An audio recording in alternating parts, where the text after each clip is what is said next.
अब इसी में हम थोड़ा और अंदर घुसते हैं। तो जैसे कि हमने बताया कि जब हम माल को परचेज करते हैं तो एक रजिस्टर में लिखते हैं, ठीक है। अब मान लेते हैं कि हम माल जो है वो बहुत ज़्यादा परचेज करते हैं और अलग अलग स्टेट से परचेज करते हैं, ठीक है। तो इस कंडीशन में हम क्या कर सकते हैं, इस कंडीशन में हम दो काम कर सकते हैं। एक तो हम जो है 2 या 3 रजिस्टर, मतलब कई सारे रजिस्टर हम बना लें। ये तीनों ही परचेज के रजिस्टर हैं, तीनों में हम परचेज की एंट्री करते हैं। लेकिन इसमें जब हम माल MP से खरीदते हैं, मध्य प्रदेश से, और इसमें जब हम माल बिहार से खरीदते हैं, और इसमें जब हम माल UP से खरीदते हैं, ठीक है। तो यहाँ पर ये तीनों अलग अलग रजिस्टर हमने स्टेट वाइज बना दिए। तो यहाँ पर हैं तीनों ही परचेज वाले रजिस्टर, लेकिन हमने क्या किया कि मध्य प्रदेश से माल खरीदा तो इस रजिस्टर में लिखा, बिहार से तो इसमें, UP से तो इसमें। तो अब यहाँ पर थोड़ा सा और चीज़ें जो है वो कैटेगराइज हो गई, यानी कि अब एग्जैक्टली अगर हमें देखना है कि मध्य प्रदेश से हमने कितना माल खरीदा तो सीधे MP वाले रजिस्टर को चेक करेंगे, ठीक है। तो आई थिंक आपको समझ आ गया होगा कि जितना हम जो है चीज़ों को कैटेगराइज तरीके से एक ऑर्डर में काम कर पाएंगे, उसी तरीके से हमारा जो उसका सॉर्टिंग मेथड है वो आसान हो जाता है, ठीक है। तो वही सेम चीज़ यहाँ पर ग्रुप में भी अप्लाई होती है, ठीक है। ग्रुप में जब अप्लाई होती है तो इसमें देखिए क्या है,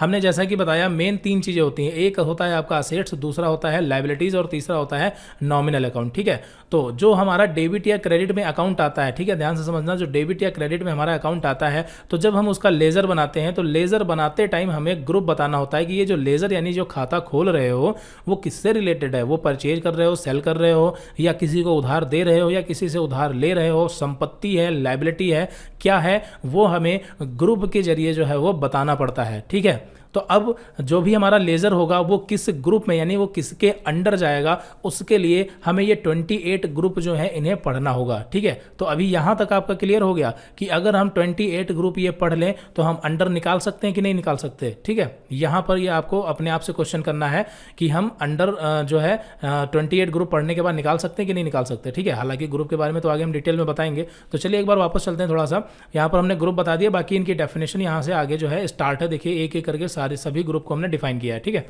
थोड़ा सा ऊपर बढ़ते हैं, फिर उसके बाद नीचे हम आएंगे। तो लेजर, ग्रुप एंड वाउचर, तो यहाँ पर वाउचर को थोड़ी देर के लिए हम स्किप कर देते हैं। सबसे पहले हम लेजर एंड ग्रुप इन दोनों को अच्छे से समझ लेते हैं, फिर उसके बाद हमारा अगला नंबर वाउचर पर होगा, ठीक है।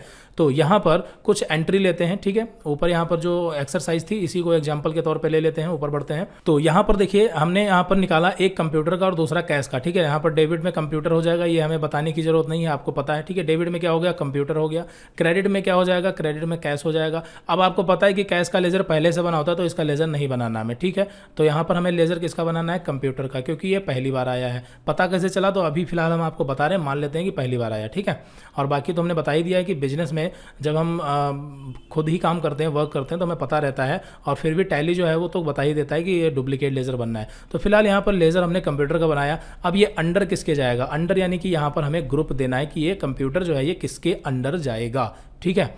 तो यहाँ पर अंडर पता करने के लिए हमें सबसे पहले तो जानना है कि कंप्यूटर क्या है। तो हमें पता है कि जो कंप्यूटर है वो कहीं ना कहीं हमारी क्या है, संपत्ति है, यानी कि असेट्स है एक प्रकार की। क्या ये जो कंप्यूटर हम खरीद रहे हैं, क्या इसको हम खर्चा कह सकते हैं, नहीं। क्या हमारी इनकम हो रही है, नहीं। क्या हम किसी से उधार ले रहे हैं, नहीं। उधार दे रहे हैं, नहीं। ये अकाउंट जो है वो असेट्स यानी कि संपत्ति से ही संबंधित है। तो मतलब ऐसे लेजर के लिए कौन सा अंडर लगेगा, उसके लिए यहाँ पर हम नीचे चलते हैं और देखते हैं, ठीक है। तो उसके लिए हमें ग्रुप पढ़ना होगा, जैसा कि हमने बताया कि अंडर पता करने के लिए हमें ग्रुप पढ़ना पड़ेगा, ठीक है। तो वो तो हम आपको पढ़ाएंगे ही। थोड़ी देर के लिए मान लेते हैं कि इसमें एक ऐसा ग्रुप है, देखिए फिक्स्ड असेट्स। थोड़ी देर के लिए मान लेते हैं इसमें एक देखिए फिक्स्ड असेट्स नाम का ग्रुप है। यहाँ पर थोड़ा नीचे आते हैं, यहाँ ये देखिए, ठीक है। तो यहाँ पर यह है फिक्स्ड असेट्स। तो यहाँ पर फिक्स्ड असेट्स में बताया गया कि एक बिजनेस को चलाने के लिए हमें कई प्रकार की स्थायी संपत्तियाँ खरीदनी होती हैं, जैसे कंप्यूटर, टेलीफोन, AC, फर्नीचर और इसी तरह से बहुत सारी चीज़ें। और इन संपत्तियों को आसानी से जो है लेन देन भी इनका नहीं किया जा सकता, ठीक है। अब जैसे आसानी से लेन देन नहीं किया जा सकता, इसका मतलब क्या है, अब जैसे कैश है, तो कैश क्या है, हमारी संपत्ति है कि नहीं है, बिल्कुल है। और कैश का लेन देन आसानी से हम कर सकते हैं, तो इसलिए संपत्ति तो है ये, लेकिन दूसरे तरह की संपत्ति हो गई, अलग टाइप की हो गई। और हमने जो बिजनेस में कंप्यूटर या AC लगा रखी है वो भी हमारी संपत्ति है, लेकिन उसका लेन देन आसानी से हम नहीं कर सकते, ठीक है, इसलिए वो अलग टाइप की संपत्ति होगी। हम दोनों को चाहें तो एक रजिस्टर में रख सकते हैं, जैसा कि हमने बताया, एक रजिस्टर में रखोगे तो फिर वही दिक्कत होगी, ठीक है। अगर कभी ये जानना हुआ कि जो हमारी कुछ चल संपत्तियां हैं या अचल संपत्तियां हैं, चल यानी कि fixed assets and current assets, ठीक है। तो यहाँ पर फिक्स्ड असेट्स, यहाँ पर ग्रुप बता रहे हैं कि जब भी हम कोई बिजनेस में ऐसी संपत्ति खरीदते हैं तो वो हम फिक्स्ड असेट्स में रखते हैं। यहाँ पर देखिए बताया गया है। तो इस प्रकार के अकाउंट को हम फिक्स्ड असेट में रखते हैं। तो यहाँ पर हम सिंपली इसका अंडर डिफाइन कर देंगे क्या, फिक्स्ड असेट्स। तो यहाँ पर अभी आपको समझ आ गया होगा, यानी कि हम बिजनेस में जो भी खरीदे, कंप्यूटर, एसी, टेलीफोन, तो आपको पता है कि डेबिट होगा और क्रेडिट में कैश होगा। अगर नगद खरीदा है, उधार खरीदा है, तो क्रेडिट में मोहन या राम जो जिससे भी खरीदा है वो हो जाएगा। और लेजर किसका बनेगा, कंप्यूटर का अंडर किसके जाएगा, फिक्स्ड असेट्स के। ठीक है, मतलब यहाँ पे लेजर किसका बना, कंप्यूटर का अंडर किसके गया, फिक्स्ड असेट्स के। क्लियर है, चलिए तो यहाँ पर अगला देखते हैं, और बाकी इसके ऊपर हमें एक बेस्ड एक्सरसाइज पूरी देखेंगे, आप बिल्कुल भी कंफ्यूज ना हो। ठीक है, तो यहाँ पर अगला क्वेश्चन देखते हैं, दूसरे नंबर का क्वेश्चन। दूसरे नंबर में यहाँ पर देखिए क्या किया गया है। क्वेश्चन नंबर 2 कह रहा है कि mister Verma purchase office table and office chair, और यहाँ पर कैश से भुगतान कर दिया। तो आपको पता है कि डेबिट इसमें क्या होगा, डेबिट हो जाएगा आपका। यहाँ पर ये ऑफिस टेबल जो है ये आपका हो जाएगा डेबिट, और ऑफिस चेयर ये भी आपका हो जाएगा डेबिट, और जो कैश है ये आपका हो जाएगा क्रेडिट। ठीक है, अब लेजर किसका बनेगा, तो देखिए कैश का तो बनेगा नहीं, पहले से बना होता है, तो लेजर यहाँ पर 2 बनेंगे। 2 क्यों बनेंगे, क्योंकि जो हमने बताया डेबिट या क्रेडिट में होता है उसी का लेजर बनता है। तो यहाँ पर लेजर बन गया एक तो ऑफिस टेबल का, और दूसरा बन गया कॉमा ऑफिस चेयर का। किसका बन गया, ऑफिस चेयर का। तो दोनों लेजर यहाँ पर बनेंगे, और जब 2 लेजर बनेंगे तो यहाँ पर अंडर भी 2 होंगे। ठीक है, 2 होंगे, इसका मतलब क्या कि दोनों का अंडर डिफाइन करना पड़ेगा। तो जो ऑफिस टेबल है ये क्या है, हमारी संपत्ति है, अभी हमने बताया था फिक्स्ड असेट, यानी कि इस तरह की चीजें फिक्स्ड असेट होती हैं, तो ये फिक्स्ड असेट में जाएगा। और ऑफिस चेयर ये भी फिक्स्ड असेट है, तो दोनों ही फिक्स्ड असेट में जाएंगे। ठीक है, तो यहाँ पर ऐसा भी हो सकता है, और ऐसा भी हो सकता था कि एक ऑफिस टेबल था, मान लेते हैं इसी के साथ हमने स्टेशनरी खरीद ली थी, तो इसी क्वेश्चन में तो स्टेशनरी खरीदी होती तो ये फिक्स्ड असेट में नहीं जाता, क्योंकि स्टेशनरी एक प्रकार का खर्चा है, और जो खर्चा होता है उसके लिए अलग से दूसरा ग्रुप है, वो अभी हम देखेंगे। फिलहाल तो यहाँ पर office table and office chair ये किस में जाएंगे, फिक्स्ड असेट्स में जाएंगे। ठीक है, चलिए अगला क्वेश्चन यहाँ पर देखिए, अगला question number 3, mister Verma open a bank account HDFC bank by deposit cash ₹50,000। तो यहाँ पर आपको पता है डेबिट में कौन होगा, HDFC बैंक, और क्रेडिट में क्या हो जाएगा आपका कैश। अब कैश का लेजर तो पहले से बना है, तो लेजर किसका बनेगा, लेजर यहाँ पर बनेगा HDFC बैंक का। ठीक है, HDFC बैंक का। अब HDFC बैंक क्या है, तो ये तो एक बैंक है। तो चलिए यहाँ पर देखते हैं कि जो बैंक होती हैं उनके लिए ऐसा कोई ग्रुप है। तो यहाँ पर हम नीचे स्क्रॉल करते हैं, देखिए सभी की डेफिनेशन यहाँ पर दी गई है, और नीचे बढ़ते हैं तो यहाँ पर हमें एक लास्ट में ग्रुप मिलेगा, देखिए 28 नंबर पर। ये देखिए यहाँ पर ये है बैंक अकाउंट। ठीक है, सभी प्रकार के बैंक के खाते बैंक अकाउंट ग्रुप के अंतर्गत खोले जाते हैं, यानी कि जो भी बैंक होती हैं, चाहे वो HDFC हो, SBI हो, या ICICI बैंक हो, बैंक ऑफ बड़ौदा हो, कोई भी बैंक हो, उसका जो अंडर होगा वो हमेशा बैंक अकाउंट ही होगा। आई थिंक समझ आ रहा होगा। ठीक है, तो जो लेजर यहाँ पर हम बनाते हैं, चाहे वो HDFC बैंक का हो, चाहे SBI का, वो किस में जाएगा, बैंक अकाउंट में जाएगा। क्लियर है, तो यहाँ पर इसका अंडर क्या हो जाएगा, बैंक अकाउंट। अभी हम इस पर बेस्ड एक एक्सरसाइज देखेंगे। ठीक है, इस वीडियो में नहीं तो अगले वीडियो में। तो यहाँ पर और थोड़ा सा देख लेते हैं, 1-2 क्वेश्चन। तो उसके बाद यहाँ पर अगला क्वेश्चन है, mister Verma purchase stationery item in cash 2000। ठीक है, यहाँ पर तो डेबिट क्या हो जाएगा, आपको पता है डेबिट क्या हो जाएगा, स्टेशनरी। डेबिट क्या हो जाएगा, स्टेशनरी, और यहाँ पर क्रेडिट क्या हो जाएगा आपका कैश। ठीक है, तो लेजर किसका बनेगा, पता चल गया होगा, लेजर बनेगा स्टेशनरी का। ठीक है, स्टेशनरी का लेजर बनेगा, और अंडर ये किसके जाएगा, तो ये अंडर आपका जाएगा। अब देखिए स्टेशनरी एक प्रकार का खर्चा है, तो जो खर्चे होते हैं उसके लिए कौन सा अंडर है, उसके लिए यहाँ पर हमें पढ़ना पड़ेगा ग्रुप।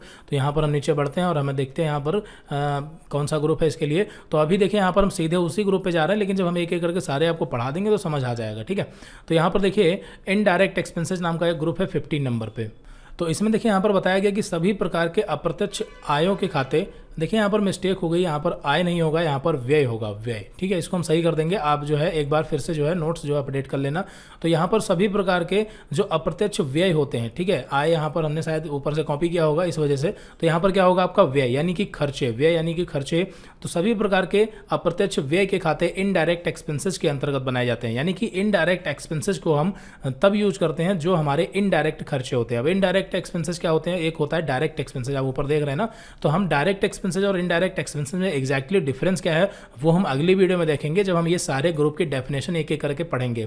अभी यहाँ पर हम बिल्कुल बेसिक देख रहे हैं कि अंडर क्या होता है, ताकि जब आपको हम ये ग्रुप पढ़ाएं तो रटना ना पड़े, आपको समझ आए कि इनका प्रैक्टिकल यूज एक्चुअली है क्या। ठीक है, तो यहाँ पर अभी आप इतना समझ लें कि जो स्टेशनरी है ये एक प्रकार का इनडायरेक्ट एक्सपेंसेस है। कैसे है, तो वो जब हम डायरेक्ट और इनडायरेक्ट कल डिफाइन करेंगे तो आपको समझ आ जाएगा। तो यहाँ पर इसका अंडर क्या होगा, इनडायरेक्ट एक्सपेंसेस के अंतर्गत जाएगा ये। ठीक है, ये इनडायरेक्ट एक्सपेंसेस में जाएगा।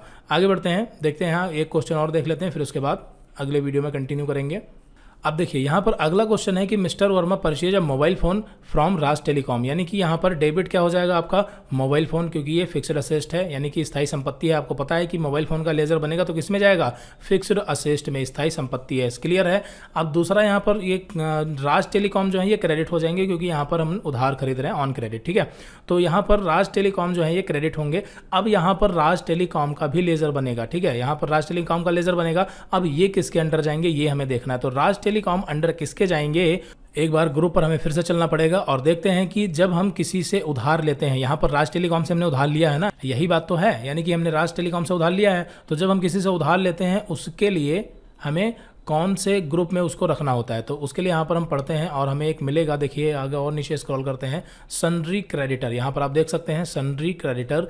जब हम किसी से कम समय के लिए किसी प्रकार का कोई उधार लेते हैं, यानी कि जब हम किसी से कम समय के लिए किसी से किसी प्रकार का उधार लेते हैं। अब देखिए उधार लेना एक तरीके से लोन लेने के बराबर है, यानी कि हम लोन लें या उधार लें लगभग एक चीज़ है। लेकिन जो उधार लेते हैं वो जाहिर सी बात है कि हम थोड़ा सा कम समय के लिए लेते हैं कि ठीक है आपको 15 से 20 दिन में, 1 महीने में वापस कर देंगे। और लोन लेने का मतलब है कि उसको हम इंस्टॉलमेंट में या लंबे समय के बाद जो है आपको वापस करेंगे, तो वो लोन कहलाता है। हालांकि दोनों ही लायबिलिटी हैं। ठीक है, लायबिलिटी यानी कि दोनों ही दायित्व हैं। तो यहाँ पर सन्ड्री क्रेडिटर, जब हम किसी से कम समय के लिए किसी प्रकार का कोई उधार लेते हैं तो उस अकाउंट को सन्ड्री क्रेडिटर के अंतर्गत ओपन किया जाता है, यानी कि हम उसको कहाँ रखेंगे, सन्ड्री क्रेडिटर में रखेंगे। क्लियर है। तो यहाँ पर हमने जो हमारे राज टेलीकॉम थे उनसे हमने क्या किया था, उधार लिया था। तो राज टेलीकॉम किसके अंडर जाएंगे, सन्ड्री क्रेडिटर के अंदर जाएंगे। ठीक है, सन्ड्री क्रेडिटर के अंदर इनका अकाउंट खोला जाएगा। तो यहाँ पर आई थिंक आपको इतना तो क्लियर हो गया होगा कि एक्चुअली जो है लेजर एंड ग्रुप जो है ये क्या होते हैं। अभी आपको क्वेश्चन से हो सकता है कि बहुत ही अच्छी तरीके से ग्रुप जो है कैसे पता करेंगे ये ना पता हुआ हो, कोई दिक्कत नहीं, क्योंकि आगे जो है अभी लगभग 2 से 3 वीडियो इसी पर बेस्ड होंगे जिसमें हम आपको लेजर और ग्रुप ही समझाएंगे और लास्ट में आपको 1-2 वीडियो के बाद सब कुछ समझ आ जाएगा।